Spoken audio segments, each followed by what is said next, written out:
فاعوذ باللہ من الشیطان الرجیم بسم اللہ الرحمن الرحیم قد افلح المؤمنون صدق اللہ مولانا العظیم۔ درود پاک پڑھیں، اللہم صلی علی سیدنا مولانا محمد وعلی آلہ واصحابہ وبارک وسلم۔ اللہ تبارک و تعالیٰ کی توفیق سے الحمدللہ قرآن پاک تسلسل سے ترجمہ، تفسیر، سماعت کرنے، سننے سنانے کی اللہ ہمیں توفیق دے رہا ہے۔ مزید دعا کرتے ہیں اللہ تبارک و تعالیٰ اس سلسلے کو جاری اور ساری فرمائے۔ الحمدللہ پچھلے ہفتے 17 پارے مکمل ہو گئے ہیں اور آج 18 رمضان ہے اور 18واں سپارہ انشاءاللہ آج شروع ہو رہا ہے۔ الحمدللہ یہ اللہ کی توفیق ہے۔ اللہ تبارک و تعالیٰ سے دعا کرتے ہیں مولا سیکھ کر عمل کر کے دوسروں تک پہنچانے کی توفیق عطا فرما۔ پچھلی سورت 17ویں پارے کی سورہ حج تھی اور اب سورت ہے المؤمنون، سورہ مؤمنون۔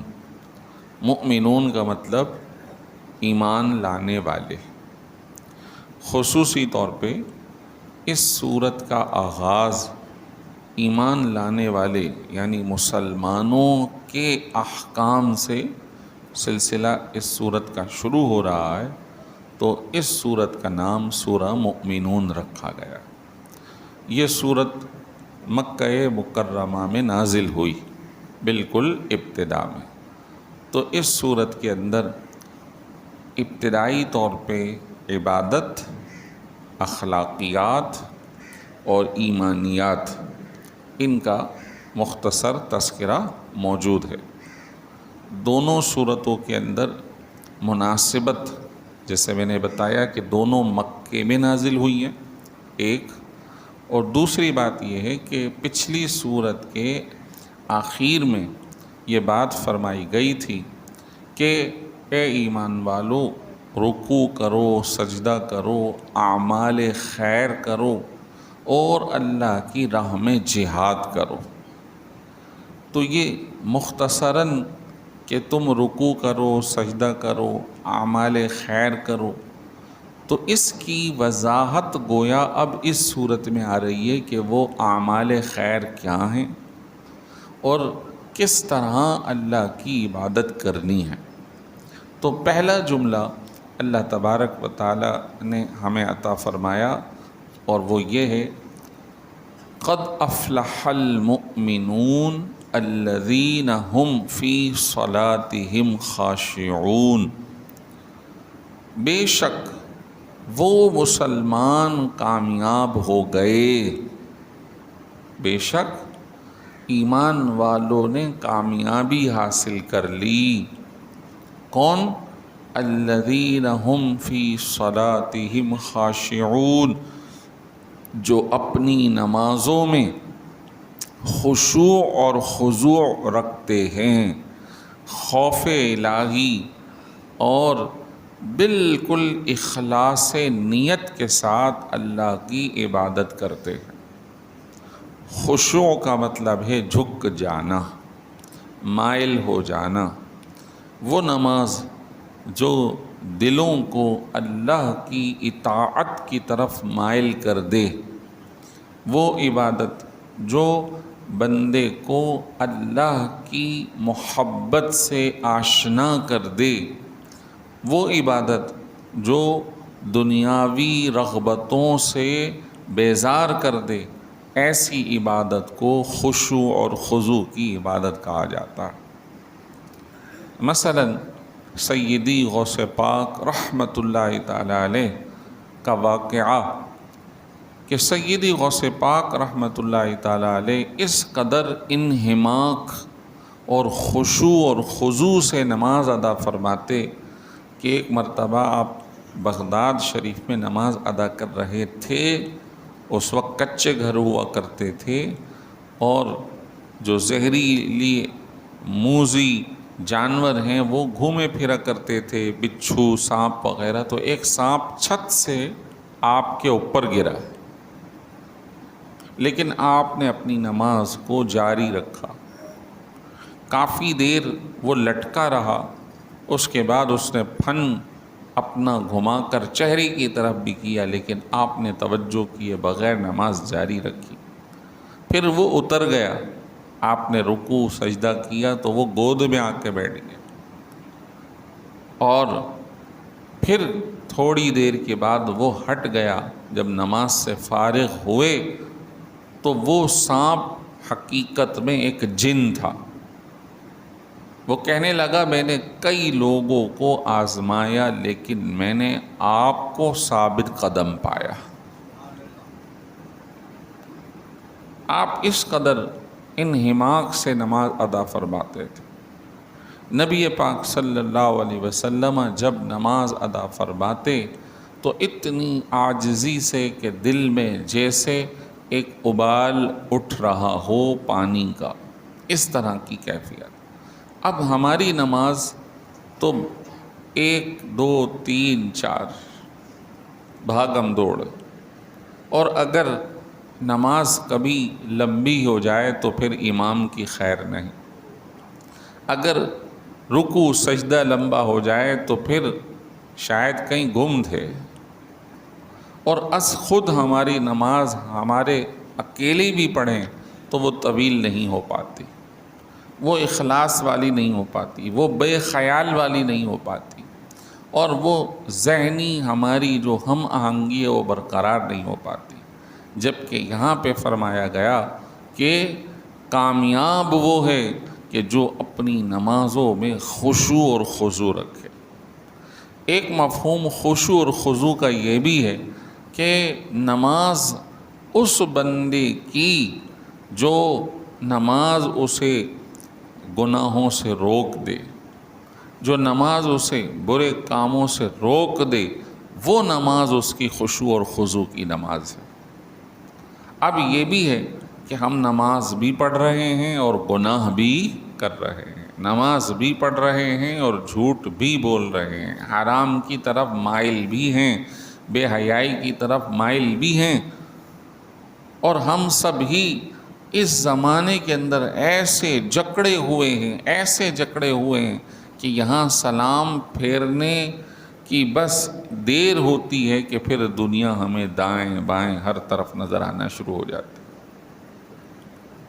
سوشل میڈیا پہ آپ نے بھی دیکھا ہوگا، ایک چھوٹی سی ویڈیو لوگوں نے ڈال دی کہ ایک شخص نماز پڑھ رہا ہے، شاید تراویح پڑھ رہا ہے، اور ابھی T20 میچ چل رہا ہے، اس نے موبائل سامنے رکھا ہوا ہے اور میچ دیکھ رہا ہے اور نماز میں کھڑا ہوا ہے۔ یہ حد درجے تنزل ہے، حد درجے گراوٹ ہے۔ اب وہ مذاق میں کیا یا حقیقت میں کیا، ہر دو صورت، اگر مذاق ہے تو عبادت کا مذاق کفر ہے، اور اگر مذاق نہیں ہے حقیقت میں ایسا تھا تو پھر ایسی صورت میں وہ اشد اللہ کی نافرمانی کر رہا ہے۔ یہ وہ صورت ہے جو ظاہری نظر آ رہی ہے، آنکھوں نے دیکھا، لیکن ایک صورت وہ ہے جو دماغ ہر وقت کہیں اور دیکھ رہا ہے، آنکھیں کہیں اور دیکھ رہی ہیں، جسم یہاں ہے روح کہیں اور ہے۔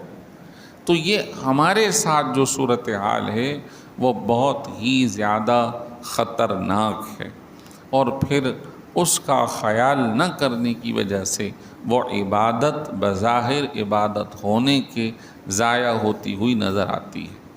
کئی ایک احادیث خشوع اور خضوع کے حوالے سے سماعت کیجئے۔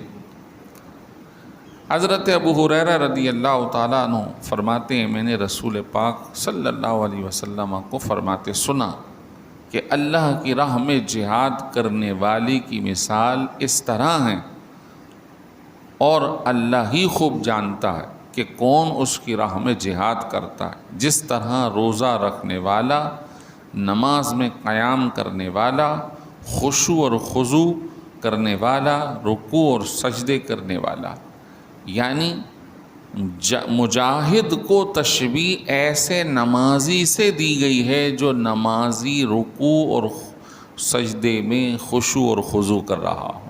یہ کتنا عمل بڑا ہے، حالانکہ مجاہد اپنی جان قربان کر دیتا، لیکن اس کو تشبیہ دی گئی ہے ایسے نمازی سے جو اپنی نمازوں میں اخلاص رکھتے ہوں۔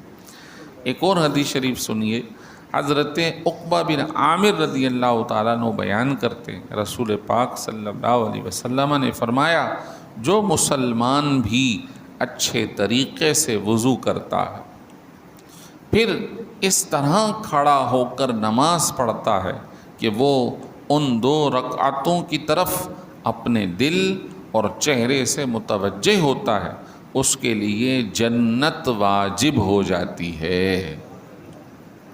اچھی طرح وضو کرنا یعنی تمام تر سنتوں کا، مستحبات کا خیال کرنا، وضو میں طہارت میں کوئی کمی نہ رہے، اور اپنے چہرے اور اپنے دل سے نماز میں متوجہ ہونا۔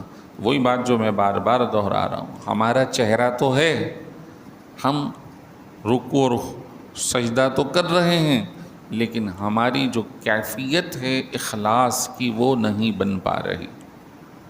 فرمایا جو بندہ نماز پڑھے اور اس میں سمجھداری سے، خشوع و خضوع سے نماز پڑھے، تو حدیث مبارک میں آتا ہے نماز میں سے صرف یہی حصہ اس کا، باقی اس کو ثواب۔ اب یہاں دیکھیں تو ہم بالکل ہی خالی اور چوپٹ نظر آ رہے ہیں، لیکن پھر بھی کہا جائے گا کہ شرعی حکم نماز کے فرض کی ادائیگی ہو گئی۔ یہ یوں ہی ہے کہ جیسے ایک دعوت کا اہتمام کیا جائے مہمان کے لیے، اور خوب اچھی طرح اہتمام، صفائی کا، ستھرائی کا، اچھے دسترخوان، اچھے کوزے، اچھے برتن، اچھے خوشبودار کھانے رکھے جائیں، اور ایک دعوت وہ ہو کہ کسی کو دعوت دی جائے اور برے برتن میں کھانا بھر کے اس کے سامنے رکھ دیا جائے، لوگ کھاؤ اور پیٹ بھرو اور نکلو، تو دونوں دعوتوں میں زمین آسمان کا فرق ہوگا، دونوں کے اندر خوش دلی اور عدم خوش دلی کا فرق ہوگا۔ نتیجہ تو ہوگا کہ پیٹ دونوں کا بھرے گا، لیکن خوشی پہلی دعوت میں ہوگی، خوبصورتی پہلی دعوت میں ہوگی، دوسری میں نہیں ہوگی۔ خوبصورت کپڑے پہنے تو انسان کے اندر ایک عجب خوشی محسوس ہو، اور ایک فقط وہ ستر عورت ڈھانپ لے، ایک لنگی پہن لے، نہ اس کے اوپر کچھ نہ نیچے کچھ، تو ایسی صورت میں بس ستر عورت، اس کا ستر ڈھپ گیا۔ لیکن کیا وہ اس کیفیت میں اپنے آپ کو اچھا محسوس کرے گا؟ کسی مجلس میں جانا محسوس کرے گا؟ کسی آفس میں جانا اچھا محسوس کرے گا؟ بالکل نہیں کرے گا۔ یہی ہماری نمازوں کا حال ہے۔ لہٰذا دعا کرتے ہیں اللہ رب العالمین سے کہ ہمیں خشوع اور خضوع کے ساتھ اچھے سے اچھی نماز پڑھنے کی اللہ ہمیں توفیق عطا فرمائے۔ وآخر دعوانا الحمد للہ رب العالمین۔